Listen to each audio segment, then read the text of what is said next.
ہنستا کھیلتا گزر جاتا ہوں موجے حوادث سے، ہنستا کھیلتا گزر جاتا ہوں موجے حوادث سے، اگر آسانیاں ہو زندگی مشکل ہو جائے۔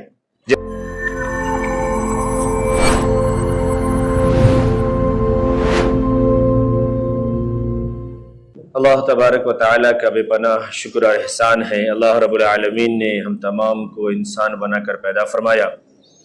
اللہ تبارک و تعالیٰ نے جناب محمد رسول اللہ صلی اللہ علیہ وسلم کی آخری امت میں ایمان کی دولت سے سرفراز فرما کر پیدا فرمایا۔ دنیا میں بھی کامیابی اور آخرت کی کامیابی بھی یہ صرف ایمان پر منحصر ہے۔ اگر ایمان ہمارا کامل ہے اور پھر ایمان کے تقاضے پر ہم عمل بھی اچھا کرتے ہیں، عمل صالح کرتے ہیں، تو دنیا کی زندگی بھی ہماری اچھی ہوگی اور آخرت کی زندگی میں بھی کامیابی ملے گی۔ یہ بات خود حق تعالی شانہ نے اپنے کلام مقدس میں الگ الگ مقامات پر اس بات کو بڑی وضاحت سے بیان فرمایا۔ ایک جگہ اللہ نے فرمایا من عمل صالحا من ذکر او انثی وَهُوَ مُؤْمِنٌ فَلَنُحْيِيَنَّهُ حَيَاةً طَيِّبَةً کہ اگر ایمان ہے اور ایمان کی دولت کے ساتھ ساتھ اگر اچھے عمل کر کے عمل صالحا صحیح عمل کیے، یعنی ایمان کے تقاضے کے مطابق اگر زندگی گزاری، ایمان کو سامنے رکھا اور اس پر جو احکام لاگو ہوئے، جو طریقہ لاگو ہوا اس پر اگر عمل کیا ہے تو ہم اس کی دنیا کی زندگی کو بھی اچھی بنائیں گے۔ حیاتن طیبہ، طیب کہتے ہیں پاک صاف، بہترین، پاکیزہ، خوشگوار، صحت مند، طبیعت مند، روح کو تسکین پہنچانے والی، دل کو سکون پہنچانے والی، ہے نا، عزت دلانے والی۔ تو اللہ فرماتے ہیں کہ ایسی زندگی ہم اسے دنیا میں بھی عطا فرمائیں گے، وَلَنَجْزِيَنَّهُمْ أَحْسَنَهُمْ، اور آخرت میں بھی ہم اس سے وہ بدلہ عطا فرمائیں گے، وہ اجر عطا فرمائیں گے کہ وہ سوچ بھی نہیں سکتے۔ تو اللہ تبارک و تعالیٰ نے یہ وعدہ فرمایا۔ ایک جگہ اللہ نے فرمایا وَأَنْتُمُ الْأَعْلَوْنَ إِن كُنتُم مُؤْمِنِينَ، اس سے پہلے فرمایا وَلَا تَهِنُوا وَلَا تَحْزَنُوا، دیکھو تم غم مت کرو، خوف مت کرو، شرط یہ ہے کہ ایمان کو اپنا لو۔ اگر ایمان کو اپنا لیے اور ایمان کے مطابق زندگی گزار لیے تو پھر تمہیں کسی خوف کی ضرورت نہیں ہے، کسی غم کی ضرورت نہیں ہے۔ اللہ ہر غم سے نکالے گا، اللہ ہر خوف سے آزادی دے گا، یہ اللہ تبارک و تعالیٰ کا وعدہ ہے۔ اللہ نے شرط یہ لگائی ہے کہ ایمان کے ساتھ زندگی گزارو۔ ایمان کامل ہونا چاہیے، ایمان مکمل ہونا چاہیے، ایمان وہ یقین والا ہونا چاہیے کہ اللہ تبارک و تعالیٰ ہی کی ذات ہے جو دینے والی بھی ہے، اور اللہ کی ہی ذات ہے جو چھین لینے والی بھی ہے۔ اللہ ہی کی ذات ہے جو بیماری بھی دیتا ہے، اللہ ہی کی ذات ہے جو شفا بھی عطا کرتی ہے، اور اللہ رب العالمین ہی ہے جو اگر چاہے تو ہمیں مالداری بھی عطا کر دے، اور یہ اللہ کی مرضی ہے اگر وہ چاہے تو ہمیں تنگ دست بنا دے، یہ اللہ کی مرضی ہے۔ یہ صرف کہنے کی نہیں، اس پر مکمل یقین کی ضرورت ہے۔ اگر یقین کے ساتھ اگر زندگی ہے، اللہ فرما رہے کہ دنیا کی زندگی بھی آسان ہوگی۔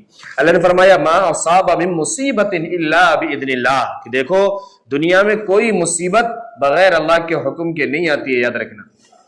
جو بھی مصیبت تمہارے پاس آتی ہے، جو بھی پریشانیاں ہوتی ہے، جو بھی دقتیں ہوتی ہیں، یہ اللہ کے حکم سے ہی آتی ہے، اللہ کی مرضی سے آتی ہے۔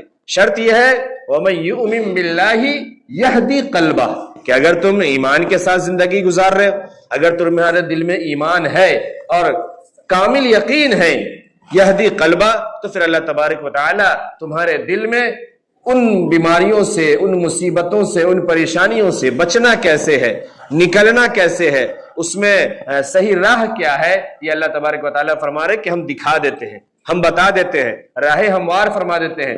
بڑی سے بڑی مصیبت آ جائے، بڑی سے بڑی تنگی اور پریشانی آ جائے، بیماری آ جائے، اس میں راہیں نکل جائیں گی، راہیں ہموار ہو جائیں گی۔ وَمَن يُؤْمِن بِاللَّهِ يَهْدِي قَلْبَهُ، اللہ تبارک و تعالیٰ اس بات کا وعدہ فرما رہے ہیں۔ لیکن اگر جب دل میں ایمان نہیں ہے، جب دل میں یقین نہیں ہے، ہم نے دنیا کی تمام چیزوں کو ہی مالک بنا دیا، دنیا کی تمام چیزوں کو ہی ہم نے خدا سمجھ لیا، اور دنیا کی ہی تمام چیزوں کو ہم نے سمجھا کہ اس کی وجہ سے ہی یہ ہوتا ہے، اگر ہم یہ کریں گے تو ہی ہمیں ہماری زندگی ملے گی، ہمیں روزی کمانی ہے تو کمانی ہے، چاہے روزی کمانے کے لیے جس حد تک جانا پڑے، اللہ کے جتنے احکام کو چھوڑنا پڑے، جتنی چیزوں کو، جتنے قوانین کو توڑنا پڑے، کوئی فرق نہیں پڑتا. ہمیں روزی کمانا ہے تو کمانا ہے، پیسے حاصل کرنا ہے تو کرنا ہے، زمین لینی ہے تو لینی ہے، اولاد چاہیے تو چاہیے، چاہے ہم جس حد تک گر سکتے ہوں گے جائیں. اللہ سے کوئی مطلب نہیں ہے.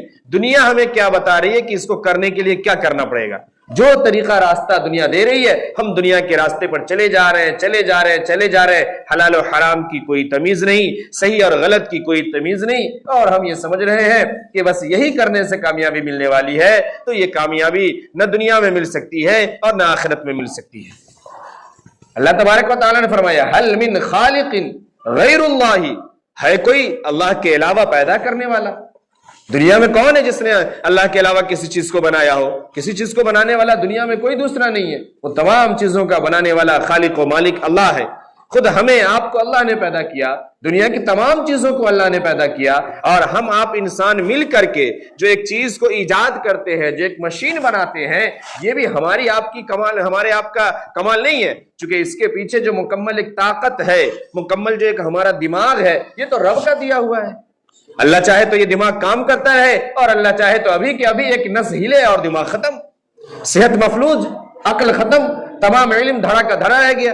ایک سے ایک عقل مندوں کو، ایک سے ایک بڑے بڑے ڈاکٹروں کو، پروفیسروں کو، بڑے بڑے عہدوں والے کی زندگی کو آپ جیسے پڑھ کے دیکھیں کہ آخر عمر میں ان کی حالت ایسی کہ جو تمام چیزوں پہ کھوج کر کے بتا رہا ہے کہ اس کے اچھائی کیا ہے اور برائی کیا ہے. آخر عمر میں وہ خود اس چیزوں کو سمجھ نہیں پا رہا اور ان برائیوں میں خود ملوث ہے. دماغ کام نہیں کر رہا. ایک بڑا سائنٹسٹ کہلانے والا، اس کا دماغ عقل خود کام نہیں کر رہا. وقت آیا کہ وہ تمام چیزیں ختم. تو اللہ تبارک و تعالیٰ ہی ہر چیز کا خالق اور مالک ہے. اللہ نے قرآن میں فرمایا وَيَخْلُقُ مَا لَا تَعْلَمُونَ. اس کا تعلق ہی یہی ہے کہ ہم نے انسان کو بنا دیا، انسان کے اندر پوری ایک صلاحیت ڈال دی، عقل ڈال دیا، شعور ڈال دیا، چیزوں کو سمجھنے کی فہم و فراست ڈال دی، اور دنیا کی تمام چیزوں کو ڈال دی. اور اللہ نے فرمایا کہ دنیا کو ہم نے مسخر بھی کر دیا انسانوں کے لیے. چاند سورج کو بھی ہم نے مسخر کیا، دریاؤں کو، پہاڑوں کو بھی ہم نے مسخر کیا، تمام چیزوں کو ہم نے انسان کے لیے بنایا. ہاں، اب جو انسان جس چیز پر جتنے طاقت لگاتا ہے، جتنا اپنے آپ کو کھپاتا ہے، جتنی صلاحیت لگاتا ہے، اس کو وہ اپنے لیے اور اپنے لوگوں کے لیے اور دنیا کے لیے اتنا کارآمد بنا پاتا ہے؟ نہیں لگاتا ہے، نہیں بنا پاتا ہے. پھر اللہ تبارک و تعالیٰ نے ہر انسان کے اندر الگ الگ قسم کی صلاحیتیں رکھی. ہر آدمی الگ الگ کام کر رہا ہے، اور ان تمام کاموں کو ملا کر کے ہماری دنیا چل رہی ہے. کوئی ایک آدمی دنیا کا تمام کام نہیں کر سکتا، اور ایک ہی آدمی دنیا کا تمام کام کرے، یہ اصول بھی نہیں ہے. دنیا تو رب سے چلتی ہے، دنیا محبت سے چلتی ہے، دنیا خاندان سے چلتی ہے، دنیا تعلق سے چلتی ہے، دنیا اخلاق اور محبت سے چلتی ہے. اور اللہ تبارک و تعالیٰ نے جو الگ الگ صلاحیتوں سے دوسروں کو نوازا ہے، ایک دوسرے کی صلاحیتوں کو جب ہم آپس میں ملاتے ہیں، جب آپس میں ہم مل کے چلتے ہیں، تو ہماری زندگی چلتی ہے، اور پھر دنیا بھی اچھی ہوتی ہے، اور پھر وہ آخرت بھی اچھی ہوتی ہے. اب یہی جو ہم ایک دوسرے کے ساتھ مل کے زندگی گزارتے ہیں، اس مل کر کے زندگی گزارنے میں، ایک دوسرے کی صلاحیتوں کو استعمال کرنے میں، ایک دوسرے کے ساتھ معاملات کرنے میں جو طریقہ ہے، وہ طریقہ جناب محمد رسول اللہ صلی اللہ علیہ وسلم نے بھی بتایا ہے، اور اللہ نے بھی بتایا ہے. اگر ہم اس طریقے کو اور اس راستے پر چل کر کے اگر ہم ان معاملات کے ساتھ زندگی گزارتے ہیں، تو پھر ہم ایمانی تقاضے کے مطابق ہیں، ہماری دنیا بھی اچھی ہو جاتی ہے اور آخرت میں بھی ہمیں کامیابی ملے گی. مثلاً اب ایک دوسرے کی صلاحیت کا ہم استعمال کر رہے ہیں، اور اس کی صلاحیت کا استعمال کرتے ہوئے ہم چاہے اسے اس کا بہترین معاوضہ نہ دیں، ہم اس کی چاہے اسے صحیح اجرت نہ دیں، یا ہم اس کے ساتھ اچھا سلوک نہ کریں، یا ہم اس کا استعمال کر لیں اور پھر ہم بعد میں اپنے دماغ کا استعمال کر کے اس کے ساتھ دھوکہ دھڑی کریں، اور ہم یہ کہ ہم جانتے ہیں کہ کس سے کون کام کیسے نکلوانا ہے، پھر ہم نکل جاتے ہیں، اپنی راہیں نکال لیتے ہیں. یہ دھوکہ ہے. اللہ نے بھی منع فرمایا، اللہ کے نبی صلی اللہ علیہ وسلم نے منع فرمایا. جھوٹ بولنا ہے معاملات کے اندر، اللہ نے قرآن میں منع فرمایا، اللہ کے نبی صلی اللہ علیہ وسلم نے منع فرمایا. اس سے دنیا بھی ہماری خراب ہو رہی ہے اور آخرت بھی خراب ہو رہی ہے. تو جس چیز کو ہم استعمال کریں اور جیسے ہم دنیا میں زندگی گزارے، یہ سمجھ کے گزارے کہ اس کا خالق اور مالک یہ اللہ ہے، یہ تمام چیزیں اللہ کی ہے. اگر ہم کسی پر ظلم کر رہے ہیں، اگر وہ ہم کو جواب نہیں دے پا رہا ہے، اور اگر اس کے دل سے آہ نکل رہی ہے، وہ ہمارے سامنے چہرہ بھی نہیں بنا سکتا غصے کا، وہ اتنا کمزور ہے، اتنا نیچا ہے، اتنا مجبور ہے. اگر وہ ہم بات کر رہے ہیں، اگر وہ خاموش بھی ہو گیا تب بھی 4 گالی دے دیتے ہیں. کیا تم کچھ کہہ رہے ہو؟ کیا تمہارے چہرے کا تیور کیسے بدل گئی؟ تمہاری اوقات کیا ہے؟ ہم اسے اور دبا دیتے ہیں. اس لیے وہ چپ چاپ جب کسی کے سامنے کوئی خاموش ہو کر کے نکل جائے نا تو یہ سمجھ لینا چاہیے کہ اس کی بربادی کا ایک نیو پڑ گیا وہاں پہ. کیوں؟ اتقی دعوت المظلوم، جس کے ساتھ آپ نے ظلم کیا ہے. ظلم کا معنی یہ تھوڑی ہے کہ کسی کو آپ پکڑ کر کے صرف اتنا مارے کہ غریب مر جائے. ظلم کا معنی یہ تھوڑی ہے کہ آپ کسی کو پکڑ کر کے صرف اس کے گھر سے نکال دیں، اس کی تمام چیزوں کو سڑک پہ پھینک دیں اور آپ اس کے گھر میں رہنے لگے. اس کا نام ظلم تھوڑی ہے. ظلم اس کا نام نہیں ہے. ظلم اس کا نام ہے کہ ایک غریب اپنے کھانے پینے کے لیے انتظام کر رہا ہے، محنت مزدوری کر رہا ہے، آپ کے گھر آ کر کے آپ کے کچڑے کو اٹھا رہا ہے، آپ کی صفائی کر رہا ہے، آپ کے گھر کی ڈنٹنگ پینٹنگ کر رہا ہے، آپ کو مکمل بنانے اور سنوارنے کی کوشش کر رہا ہے. اور جب شام کا وقت ہوتا ہے، جب پیسے دینے کی باری آتی ہے، آپ دن بھر نہیں ہوتے، دن بھر میں مزدور نے کام کیا اور شام کو جب پیسہ دینے کا وقت ہوا آپ اسے 1 گھنٹہ روکے ہوئے ہیں، زبردستی پیسہ نہیں دے رہے. 1 گھنٹے کے بعد ہمارے ابا آ رہے ہیں اور چچا آ رہے ہیں اور مالک آ رہے ہیں، اور پھر جب آ گئے مالک تو پھر اس کے بعد پھر اس کو اب یہ کام تم نے نہیں کیا، وہ کام تم نے نہیں کیا، ایسا نہیں کیا اور ویسا نہیں کیا، اور پھر اس کے لیے پھر اس کے پیسے روک لیے. آپ نے سوچا کہ وہ غریب جو آج شام کو واپس جانے والا ہے وہ کس استھتی میں جائے گا، اس کے کیسے حالات تھے، اس کی کیا ضرورت تھی، کیا اسے گھر لے کے جانا تھا، کیا نہیں لے کے جانا تھا، کیا اس کے بچوں پہ بیت رہی ہے، کیا اس کی بیوی پہ بیت رہی ہے، اور آپ نے اس کو یوں ہی جھڑک کر کے ایک تو غریب کے پیسے نہیں دیے، اس کی مزدوری نہیں دی. جناب محمد رسول اللہ صلی اللہ علیہ وسلم نے فرمایا مزدور کا پسینہ خشک ہونے سے پہلے اس کی مزدوری دو. ہم نے اس کی مزدوری بھی نہیں دی، دوسرے اسے ذلیل بھی کیا.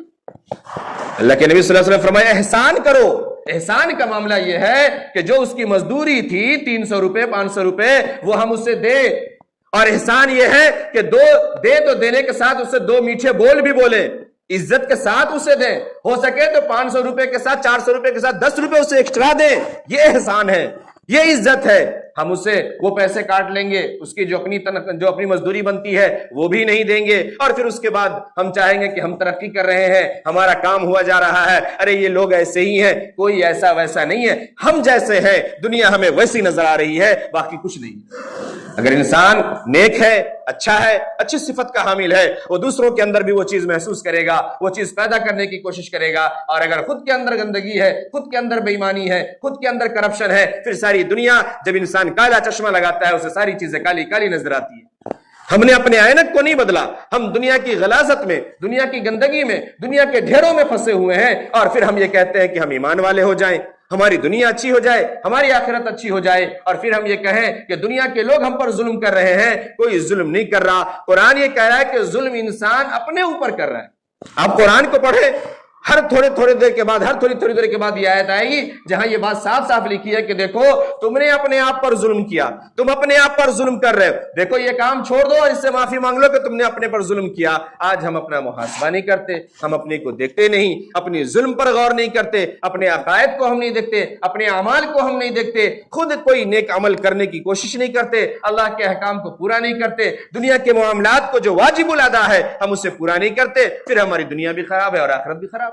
اللہ فرمایا حل من خالق غیر اللہ یرزقکم من السماء والارض، ہے کوئی اللہ کے علاوہ جو تمہیں روزی دیتا ہو؟ وہی پیدا کرنے والا ہے، اسی نے پیدا بھی کیا، اور وہ تمہیں روزی آسمان سے دیتا ہے. تمہاری روزی تو آسمانوں میں ہے، تم دنیا میں در بدر کی ٹھوکریں کھا رہے ہو، اللہ کو چھوڑ کر کے، اللہ کے حبیب کو چھوڑ کے، سچ کو چھوڑ کر کے، حق کو چھوڑ کر کے، حلال کو چھوڑ کر کے حرام پہ بھاگے جا رہے ہو، اللہ کے بتائے راستے کو چھوڑ کے بھاگے جا رہے ہو، نبی کے سنت طریقے کو چھوڑ کے بھاگے جا رہے ہو، دھوکہ میں پھنسے ہو، جھوٹ میں پھنسے ہو، فریب میں پھنسے ہو، اور پھر کہہ رہے ہو رزق ہی نہیں مل رہا ہے، کامیابی نہیں مل رہی. ارے جہاں رزق ہے وہاں تو ہم نے دروازہ ہی نہیں کھٹکھٹایا. یرزقکم من السماء والارض، اللہ نے تمہارے روزی کو آسمان میں بھی رکھا ہے، زمین میں بھی رکھا ہے. وہ جب دینے پہ آئے گا تو زمین پھاڑ کے دے گا، وہ جب دینے پہ آئے گا تو آسمان سے اتار کے دے گا. لیکن اگر ہم نے اس کی بات نہیں مانی، اس کے راستے پر نہیں چلے، اگر ہم نے حلال اور حرام میں تمیز نہیں کیا، اگر ہم نے ایمان میں اور ظلم میں تمیز نہیں کیا اور یوں ہی زندگی گزارتے رہے تو دنیا تو یوں بھی کٹ رہی ہے اور کٹ جائے گی. میں ایک مختصر سی بات عرض کروں 1 منٹ کے اندر. آج کی تاریخ بھی بڑی اہم ہے، خاص طور سے آپ کے بہار کے لیے، لیکن آپ کو یہ بات معلوم ہونی چاہیے، بڑے صاف دل سے رہنا چاہیے. اسی دنیا میں حکومت فرعون نے بھی کیا ہے، اسی دنیا میں حکومت حامان نے بھی کیا ہے، قارون نے بھی کیا ہے، شداد نے بھی کیا ہے، ہٹلر نے بھی کیا ہے، ہلاکو خان نے بھی کیا ہے، حجاج بن یوسف نے کیا ہے، یزید نے بھی کیا ہے، ابھی کے وقت میں یہ نتنیاہو بھی کر رہے ہیں، اور دوسرے ہمارے یہاں کے حکمراں بھی کر رہے ہیں. یہ دنیا ایسے ہی چل رہی ہے اور یہ دنیا ایسے ہی چلے گی. ایسا تھوڑی ہے کہ ہمارے اسلاف یا پیچھے کی جو تاریخ تھی وہ سارے کے سارے بیٹھے بیٹھے ہماری طرح بٹر روٹی کھاتے تھے, ہماری طرح گھی میں فرائی کر کے کھاتے تھے. ایسا نہیں ہے. دنیا یوں ہی کشمکش کے ساتھ چلی ہے, دنیا میں یوں ہی دور آیا. آج جو بیت المقدس والے اتنی یہ جو زندگی گزار رہے ہیں اور جن پر مظالم ہے دنیا کے نقشے میں, ہم وہ دیکھ رہے ہیں. کیا وہ صرف ایسا ہی ہے؟ آپ سورہ بنی اسرائیل کو پڑھ کے دیکھیں, 15واں پارہ کو پڑھنا شروع کریں. سورہ بنی اسرائیل وہیں سے شروع ہوتی ہے جو سورہ کہف سے پہلے آدھے پارے کی صورت ہے. اس کو آپ پڑھیں, اس کے ترجمہ کو پڑھیں, اس کے تفسیر کو پڑھیں. اس میں آپ کو یہ بات سمجھ میں آئے گی اور تمام نام ملیں گے کہ کیسے کیسے کتنی مرتبہ بیت المقدس پہ قبضہ ہوا اور پھر کتنے 100 سالوں کے بعد اس کو چھڑایا گیا. تو یہ دور آئے گا اور آ کے چلا جائے گا. ابھی اگر آپ 15 سال 20 سال پہلے تک دوسرے لوگوں نے مزہ مارا ہے, ہم تب بھی مظلوم تھے.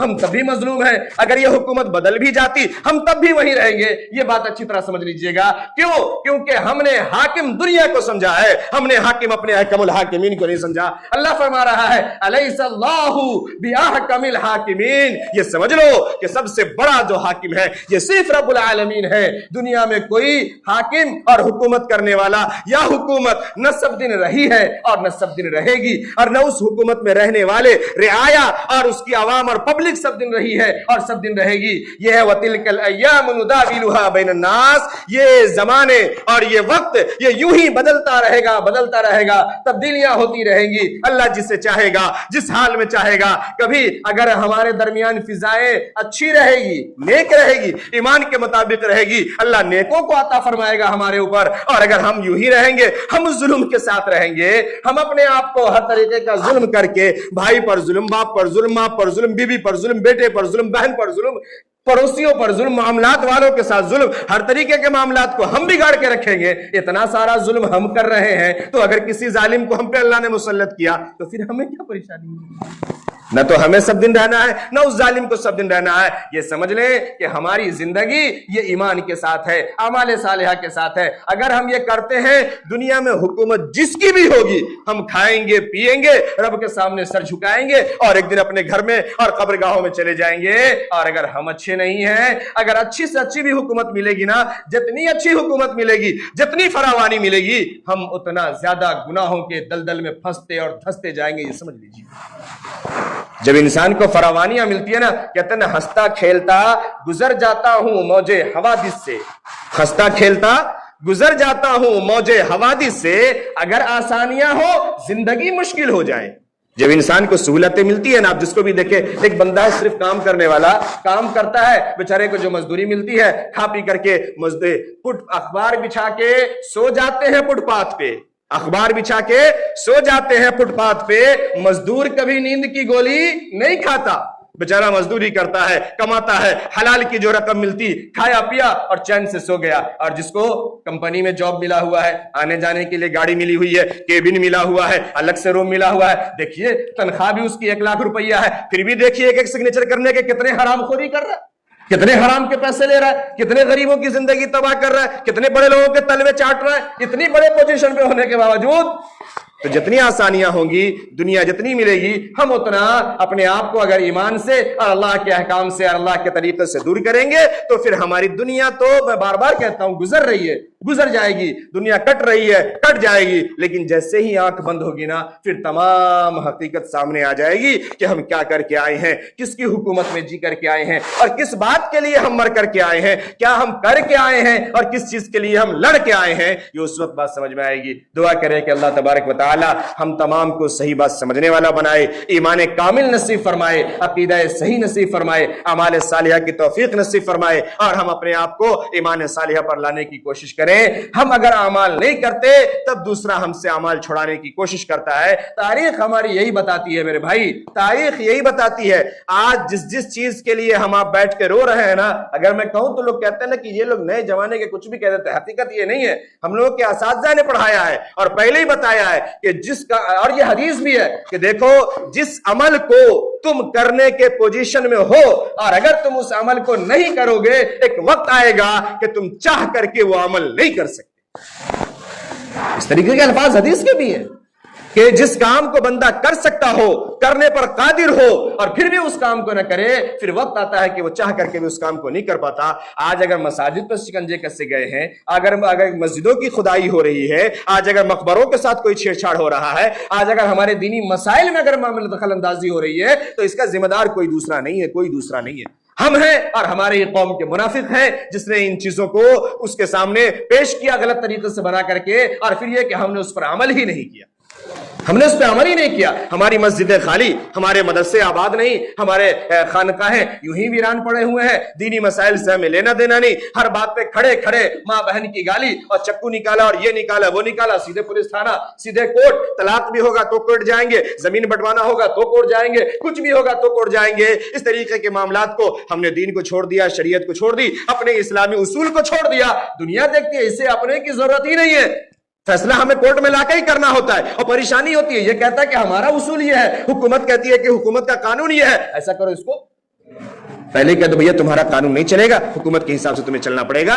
تو اس کے ذمہ دار کہیں نہ کہیں ہم خود ہیں۔ اس لیے میں بار بار یہ جملہ کہتا ہوں، اب بھی وقت ہے کہ ہم اپنے آپ کو قرآن سے جوڑ لیں، حدیث سے جوڑ لیں، شریعت سے جوڑ لیں، اور اللہ کے بتائے ہوئے راستے اور طریقے پر آ جائیں۔ دعا کرے کہ اللہ تبارک و تعالی ہم تمام کو بات سمجھنے کی توفیق نصیب فرمائے، جن کی سنت واقعی ہے وہ ادا کر لیجیے۔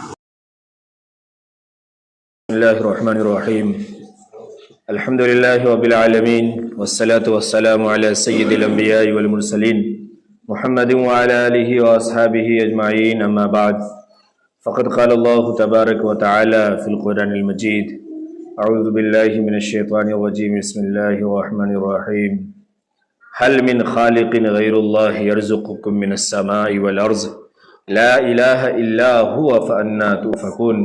صدق اللہ العظیم۔